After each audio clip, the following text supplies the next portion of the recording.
All right. Next question, I believe, comes to us from Randy Brandt Elves out in the southeast corner of the state. So let's hear the tape, Joe. Hi, Michigan Realtors legal team.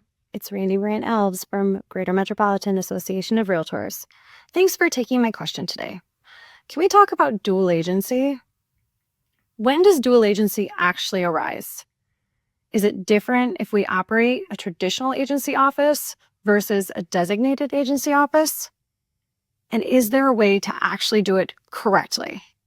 I'm asking for a friend, of course. Very good question. Thank you, Randy.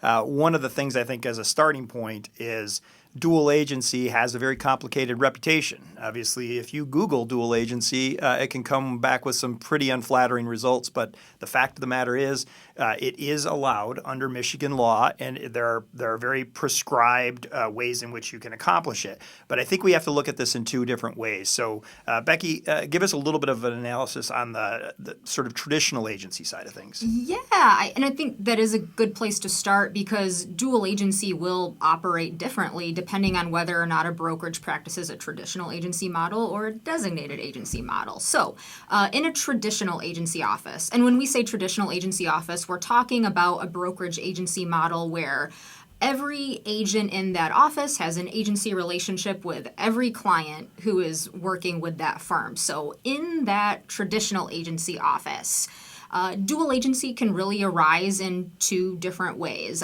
First, it can arise where you have one agent who is representing both sides of the transaction, so where they're representing both the buyer and the seller in a single transaction, but it can also arise anytime you have an in-house transaction. So anytime you have, two agents from that same brokerage who are representing both the buyer and the seller in that transaction. In either of those scenarios, that creates dual agency, which requires written informed consent from both the buyer and the seller in order to proceed with that transaction, or I should say in order to proceed with that dual agency relationship. And that written informed consent is really important because if you don't have that, you have undisclosed dual agency, which means that you forfeit a right to a commission, which is not good. So that's how it works in a traditional agency office. Brian, what about in a designated agency and we office? touched on a little bit of designated agency in the last question, but one of the hallmarks of designated agency obviously is the ability to create very specific designations for agents that work with specific clients, which is the opposite of what Becky just laid out, because ultimately what we want to see in a designated agency office is under the statute, we automatically have statutorily prescribed dual agency with a supervisory broker, but then the individual agents within that office can be designated to work on both sides of the transaction without creating dual agency. Of course, one thing that we have to be aware of is that with dual agent, one agent representing both sides of the transaction, that does create dual agency, and that has to be addressed, and it has to have written informed consent, as Becky mentioned.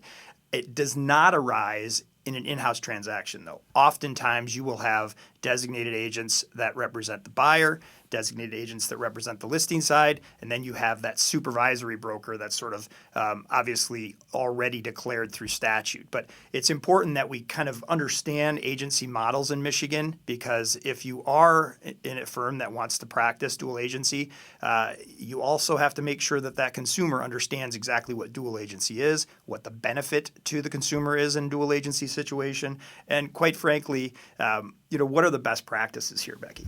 So best practices for doing dual agency, if you're going to take it on, we'd say there's kind of like a three-prong approach to doing it well. I think number one, in whatever written agency agreement you're using, whether that be a buyer agency contract or a listing agreement, you should have some kind of provision in that contract that preemptively addresses dual agency. That preemptive provision, it isn't enough for written informed consent, but it does sort of put that client on notice about dual agency, and it lets everybody kind of have a plan for how dual agency will be handled if it does arise. Right. So that's the first step. Second step is that when dual agency does arise, both the buyer and the seller sign a dual agency agreement that gives the written informed consent. And then I think the third part, and one of the most overlooked but also really, really important pieces of this, is making sure that you are updating your agency status so that you are, you're providing both sides of the transaction with an updated agency disclosure form that now discloses your agency status as a dual agent. Absolutely. So we talked a lot about agency disclosure in that first question, and I think this is a really good illustration of utilizing that form, understanding that agency status can change throughout the transaction. You may well sort of at least discuss the possibility that dual agency may be an option, but written informed consent will be required, and of course, disclosing that new agency capacity is very important.